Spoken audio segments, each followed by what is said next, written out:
Assalamualaikum warahmatullahi wabarakatuh. Salam sejahtera untuk kita semuanya. Kembali lagi bersama aku di sini guys. Di video kali ini aku bakal mengajak kalian mau react nih. Ini yang barusan aku temukan di TikTok nih guys. Seperti apa videonya? Ini dia. Ntar ya guys, kalau kita lihat di sini ya, dari Ustadz Dasat Latif puji peruntukan pendidikan Malaysia katanya. Walau kena dengar molek orang Indonesia sendiri akui dana pendidikan Malaysia. Oke, dana pendidikan Malaysia gitu. Ini dia. Tidak ada orang Malaysia datang ke Indonesia menjadi pembantu rumah tangga di Majene. Majene. Tidak ada. Nggak ada ya. Berapa banyak orang Indonesia pergi jadi pembantu di Malaysia.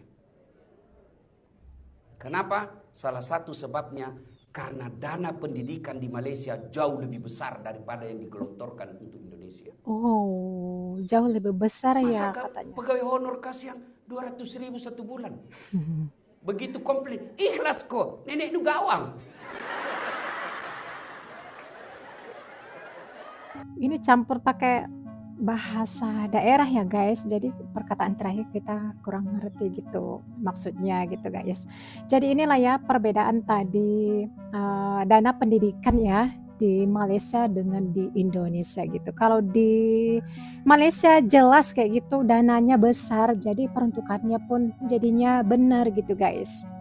Kalau di Indonesia juga ada dana pendidikan, khususnya kalau di sekolah-sekolah yaitu ada namanya dana BOS. Jadi dana BOS itu dikelola oleh kepala sekolah maupun yang pemilik yayasan gitu guys.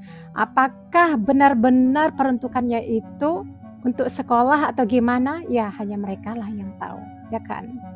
Terus kita lihat di sini guys ya dari media dari Malaysia gitu, di sini ditulis Malaysia telah berdiskusi dengan Singapura kemungkinan Republik mengirim guru untuk mengajar bahasa Inggris dan mata pelajaran lainnya di beberapa tempat katanya.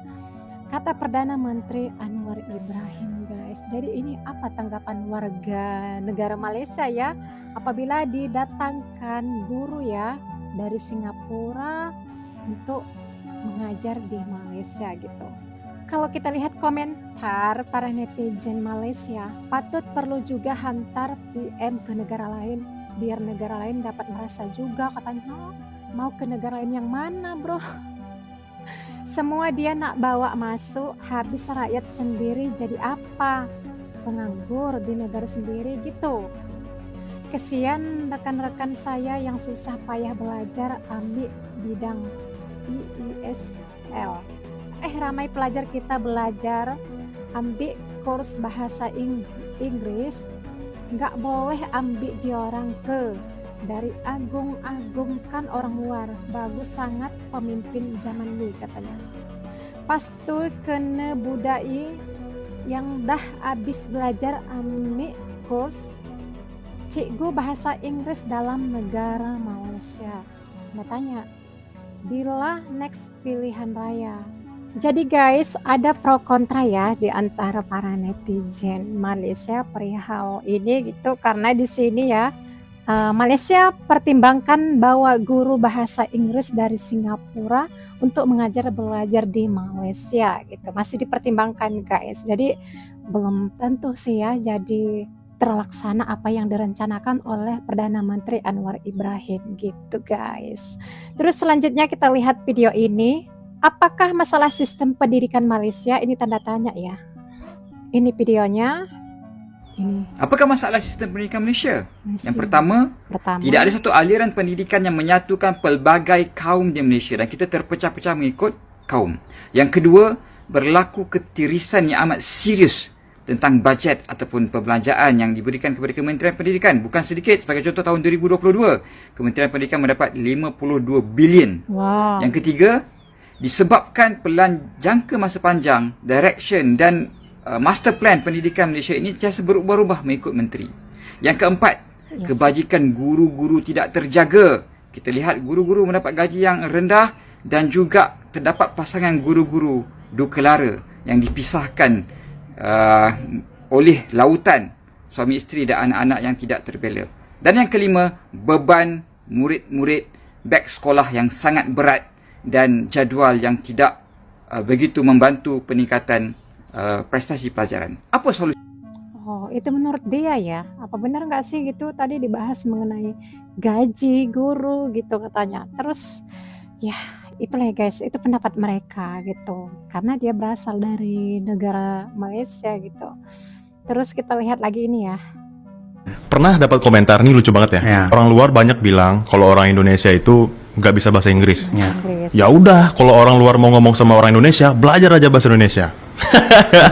tapi itu benar juga. Kayak misalnya setahu aku ya, kalau kamu ke Prancis atau kamu ke Jerman, nggak semua orang itu bisa bahasa Inggris loh. Yeah, true, benar. Jadi kalau if you want to talk to them, ya you have to learn their language kan. Iya benar sih. Iya kan? Benar nggak? Sebenarnya ada beneran Sebenarnya juga. orang Indonesia tuh lebih welcome dengan Iya benar. dengan bahasa asing gitu. Maksudnya kayak kita misalnya kalau orang dari luar belanja di sini ke toko, mereka aja pelayan, at least dia bisa ngelayanin pakai bahasa Inggris kan. Yes. Sebenarnya. Benar. Iya sebenarnya. Kalau kita lihat dari komentar netizen gitu, sejak kecil sebenarnya kita sudah belajar dua bahasa, bahasa daerahnya dan bahasa Indonesia. Makanya bahasa ketiga tuh agak-agak gimana jadinya katanya. Sekarang di Prancis aja turis dilarang pakai bahasa Inggris katanya. Benar kan guys? Kerajaan Inggris itu sebenarnya banyak yang menjajah wilayah yang ada di dunia ini, bahkan hingga ratusan. Benar nggak sih? Beberapa bekas koloni Inggris diantaranya Amerika Serikat, Australia, Pakistan, Sri Lanka, India, Malaysia, Singapura, hingga Indonesia juga. Jika orang Indonesia pasti menggunakan bahasa Inggris karena dijajah bangsa Inggris. Mengapa orang-orang Indonesia nggak bisa bahasa Belanda gitu? Meski dijajah sangat lama oleh Belanda. Yang kita ketahui guys, ada banyak negara pasih berbahasa pemerintah kolonialnya dulu. Malaysia dan Singapura pasih berbahasa Inggris, serta Timur Leste pasih berbahasa Portugis loh, ya kan? Namun kondisi ini berbeda. Dengan Indonesia yang tak diwarisi kepasihan berbahasa asing, terutama oleh bangsa Belanda yang telah menjajah begitu lama. Pengaruh bahasa Belanda sejauh ini terkait dengan banyaknya kata serapan di bahasa Indonesia yang diambil dari bahasa Belanda gitu guys. Jadi dari beberapa video yang telah kita lihat ini guys, apa pendapat kalian dari video pertama hingga video yang terakhir ini gitu guys? Kalau kita lihat dari video pertama yang disampaikan oleh Ustadz Dasman Latif perihal pendidikan itu, katanya tidak ada orang Malaysia yang datang ke Indonesia menjadi pembantu rumah tangga, tapi berapa banyak orang Indonesia menjadi pembantu rumah tangga di Malaysia katanya. Itu karena pendidikan gitu. Pendidikan di Malaysia itu lebih besar dananya apabila dibandingkan dengan di Indonesia gitu kali ya. Dan maaf sebelumnya, berapa banyak pembantu rumah tangga Indonesia yang bekerja di Malaysia gitu, ya mungkin pendidikannya masih rendah kali ya guys, sehingga mereka melamar pekerjaan itu sebagai pembantu gitu. Oke lah guys, video kali ini kita ambil segi positifnya aja ya. Setiap negara pasti ada perbedaannya masing-masing, ada kelebihan ataupun kekurangannya masing-masing guys. Jadi dalam video ini kita ambil segi positifnya aja, jangan berperang di media sosial perihal ini guys. Marilah kita itu saling menghormati dan saling menghargai gitu. Mohon maaf deh, mana tahu ada kataku yang salah, yang kurang tepat, yang menyinggung salah satu pihak di sini. Berikan kritik dan saran teman-teman semuanya. Insya Allah di video berikutnya akan aku perbaiki. Sekian dan terima kasih. Thanks for watching. Wassalamualaikum warahmatullahi wabarakatuh. Bye.